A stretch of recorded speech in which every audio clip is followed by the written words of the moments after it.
Pemirsa, pertemuan 5 kader Nahdlatul Ulama dengan Presiden Israel Isaac Herzog jadi sorotan dan tanda tanya publik.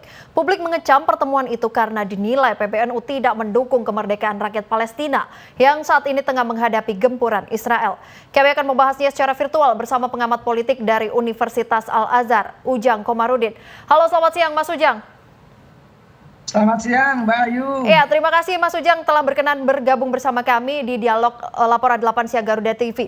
Oke, Mas Ujang, ini kan publik diramaikan dengan foto yang viral di media sosial terkait pertemuan dari kader PBNU yang bertemu dengan Presiden Israel. Bagaimana Anda menanggapi hal tersebut, Mas? Silahkan. Ya, tentu kita prihatin ya sebagai anak bangsa, sebagai negara yang berdaulat, negara yang menginginkan cita-cita negara Palestina merdeka, dan kita punya konstitusi. Bangsa ini punya Undang-Undang Dasar 1945 yang sangat jelas garis perjuangannya untuk katakanlah bahwa perdamaian dunia terus diciptakan, dan bahwa penjajahan di atas dunia harus dihilangkan. Lalu juga bahwa pembantaian, genosida yang terjadi di Palestina itu harus dihentikan. Nah, ketika 5 katakanlah ya oknum ya apapun itu gitu ya, mereka ke sana, itu menjadi sebuah keprihatinan bagi bangsa ini. Kenapa tidak ada sense of crisis gitu ya? Kenapa tidak ada sensitivitas terkait dengan persoalan penjajahan itu? Padahal kita sama-sama tahu bahwa masyarakat Palestina banyak yang dibantai ya, banyak yang dibunuh di depan mata kita, lalu genosida terjadi, tetapi malah mereka bertemu dengan Presiden Israel yang dalam tanda petik ya itu bagian daripada ya, kalau dalam ilmu diplomasi gitu ya, dalam ilmu politik ya itu bagian dukungan gitu. Oleh karena itu rakyat Indonesia tidak mentolerir terkait dengan pertemuan tersebut, dan PBNU pun sudah mengatakan bahwa itu bukan urusan PBNU, urusan pribadi-pribadi yang mereka bertemu dengan Presiden Israel tersebut. Jadi sangat disayangkan, dan kita prihatin sebagai anak bangsa yang seharusnya kita mendukung kemerdekaan Palestina, tetapi yang terjadi tadi mereka bertemu menjadi, kalau bahasa saya, jangan-jangan menjadi agen dari pemerintahan Israel untuk kepentingan mereka begitu. Oke, Mas Ujang, kita juga sudah melihat bersama, ini sudah ada klarifikasi dari PBNU sendiri yang menyatakan bahwa tidak mengetahui jika ada kadernya bertemu dengan Presiden Israel tersebut. Nah, apakah Mas Ujang menilai hal itu memang tidak diketahui oleh pengurus PBNU yang lainnya atau seperti apa, Mas? Silahkan Mas Ujang.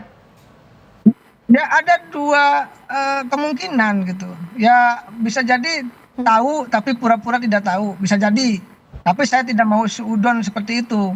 Itu kan pernyataan Ketua PBNU langsung yang mengatakan tidak tahu. Ya bisa jadi yang kedua, bisa jadi betul-betul tidak tahu, tetapi ada pengurus yang di bawahnya mungkin tahu, tapi tidak melapor ke Ketua PBNU. Bisa jadi seperti itu. Oleh karena itu kita husnudon saja kepada PBNU. Memang Pak Ketua Umum gitu, Pak Yahya Stakuf, tidak tahu, dan betul-betul ya PBNU kecolongan dalam konteks ada katakanlah kadernya yang ya tadi ya dipanggil oleh Israel dan bertemu dengan Presiden Israel. Jadi saya husnudon saja, yang mudah-mudahan memang betul itu tidak tahu dan harus diberi sanksi yang tegas begitu. Iya, Mas Ujang, ini memang kalau memang tidak tahu begitu, namun siapakah kira-kira yang menjadi penyokong dana? Berhubung karena ini menuju Israel ini tidak mudah begitu, Mas. Pasti ada sponsornya. Kira-kira menurut Mas Ujang siapa nih, Mas? Seperti saya kemarin ya diundang ke Taiwan. Saya baru dari hari Senin sampai Sabtu diundang 6 hari ke Taiwan. Itu ya yang membiayai pemerintah Taiwan. Ya untuk apa? Untuk berdialog dengan pemerintah, dialog dengan partai politik di sana, dialog dengan perusahaan, berdialog dengan universitas gitu. Jadi ya tidak aneh kalau yang membiayai itu ya pihak sana. Tetapi memang bisa jadi melalui agen-agennya yang ada di Indonesia, melalui kepanjangan tangan dari pemerintah Israel yang ada di Indonesia. Ya sangat bisa diusut, sangat bisa dicari siapa yang mendanai itu ya. Saya sih melihatnya tadi, saya diundang oleh negara lain, pasti pembiayaannya dari negara itu. Oke. Oleh karena itu kalau misalkan mereka datang ke Israel ya pasti pendanaannya dari Israel, cuma melalui pihak ketiga, melalui tangan agen-agen yang ada di Indonesia, bisa jadi seperti itu. Oke, Mas Ujang, ini kan kita berpositif thinking begitu ya Mas ya, bahwa PBNU ini tidak mengetahui mengapa hal ini bisa terjadi di PBNU sendiri, artinya kecolongan. Dan ini adalah di kader-kader NU begitu Mas. Ya kan lobi-lobi Yahudi itu kan luar biasa apa namanya gerakannya gitu. Kalau level atasnya nggak bisa, level menengah. Kalau level menengahnya nggak bisa, level bawah gitu. Ya, karena mereka punya kepentingan terhadap Indonesia begitu. Oleh karena itu saya melihat ya apa namanya tadi jaringan-jaringan lobi-lobi Yahudi itu sangat kuat pendanaan dan jaringannya. Maka bagi mereka yang tidak tahan, tidak kuat gitu ya, ya pasti tergiur untuk bisa ke sana gitu. Oleh karena itu saya melihat sejatinya kita harus prihatin dalam konteks mawas diri bahwa sebagai anak bangsa kalau kita peduli terhadap bangsa ini, peduli terhadap rakyat Palestina, ya mestinya tidak datang gitu. Itu yang harus ditanamkan oleh kita anak-anak bangsa begitu bahwa kita prihatin dengan apa pembantaian di Palestina tersebut, masa kita datang. Itu artinya apa namanya sangat disayangkan dan sangat merugikan bukan hanya PBNU tapi merugikan bangsa ini begitu. Oke, Mas Ujang, ini juga ada informasi yang beredar bahwa sebelumnya dari 5 orang ini yang bertemu dengan Presiden Israel, Isaac ini juga sudah menjalin komunikasi melalui Zoom. Bagaimana Anda menilai ini? Berarti komunikasi yang terjalin ini sudah cukup lama begitu dan tanpa diketahui oleh pengurus atau petinggi PBNU yang lain. Ya pasti akan ada apa komunikasi ya. Misalkan bagaimana pembuatan paspornya, bagaimana pembuatan visanya kan gitu. Itu kan ada syarat-syarat yang harus penuhi oleh apa namanya ya mereka yang berangkat ke Israel itu. Sama ketika saya diundang oleh negara lain juga kan ada komunikasi saya dengan negara lain, Taiwan dan negara-negara lain bahwa ya tadi mengurus paspornya, persyaratannya dan macam-macam pasti itu berkomunikasi. Oleh karena itu ya tadi nggak mungkin tahu-tahu berangkat, nggak mungkin tahu-tahu ada di sana. Pasti terjalin komunikasi yang cukup lama, bisa jadi cukup intens terkait dengan apa namanya keberangkatan itu.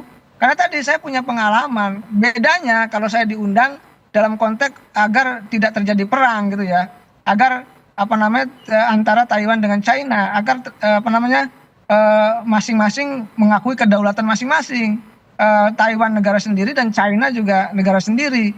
Tetapi dalam konteks Israel saat ini gitu, yang datang itu ya konteksnya adalah konteks masyarakat Palestina yang dibantai, yang terjadi genosida, tetapi mereka dalam tanda petik ya kalau datang seolah-olah menyetujui, seolah-olah mengiyahkan. Ini yang tidak bisa ditolerir, yang tidak bisa diterima oleh kita sebagai anak bangsa.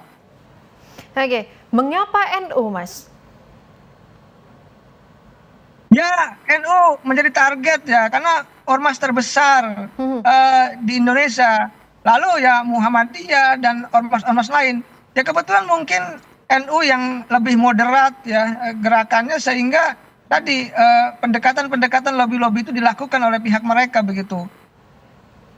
Oke, Mas, sebelumnya kader NU ini juga sudah mengakui jika adanya komunikasi yang dilakukan jauh-jauh hari begitu, Mas. Nah, jika Anda melihat tujuannya apa sih, Mas, Israel ini mengundang kader NU begitu? Ya kalau saya sih melihat begini ya, mereka yang diundang itu kan pasti ingin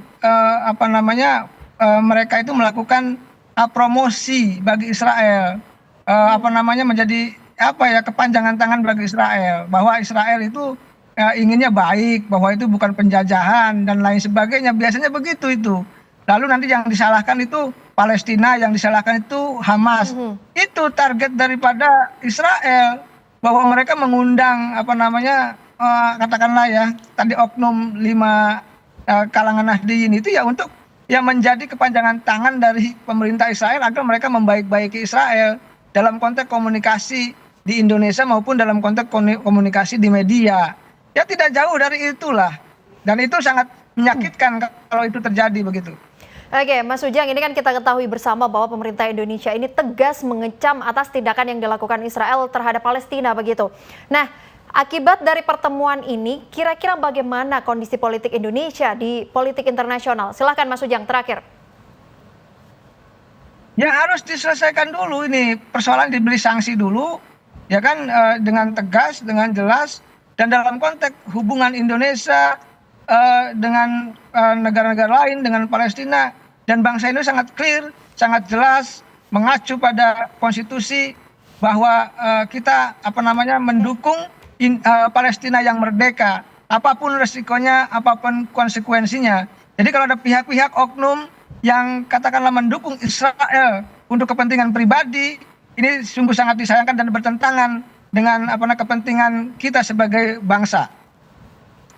Oke, baik Mas Ujang, terima kasih atas kebersamaan Anda telah berkenan bergabung bersama kami di Dialog Laporan 8 Siang Garuda TV, dan kita tunggu bagaimana sikap tegas dari PBNU menanggapi kadernya yang telah bertemu dengan Presiden Israel, begitu Mas Ujang, dan terima kasih, selamat kembali beraktivitas Mas Ujang Komarudin.